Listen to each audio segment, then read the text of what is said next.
Calvin, hold it, Calvin, hold it.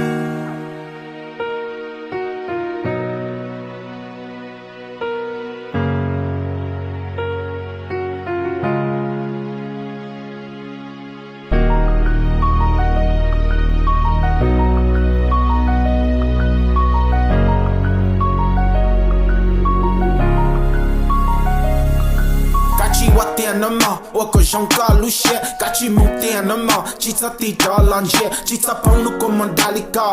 chỉ xa lúc tụi này anh đá lý co, kỳ cú xí hở eko bù được co, chỉ mà lên từ cú yon zoom bạc co, luôn dễ mà trong nó chỉ lúc xe chỉ pi, tụi này lấy co cả chỉ một tiền, cú lúc xe chỉ key, ít bộ trái nhà đâu co là co chỉ bỏ, cả chỉ một tiền đâu co tụi chơi chỉ thắt tí lọ, cú nhìn xa cú này luôn này một chỉ tao, giờ này chỉ luôn bà lấy cha, yêu ở ít khung bà lấy cha, là này luôn này một chỉ tao. Cả chỉ vật tiền nó mò, cả chỉ một tiền nó mò, có mũi cho vì có sao tao sẽ kể nó.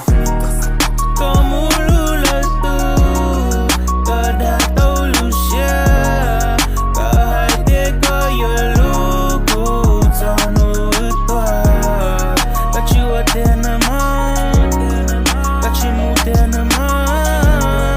cụ yêu chỉ nhỏ nó tao,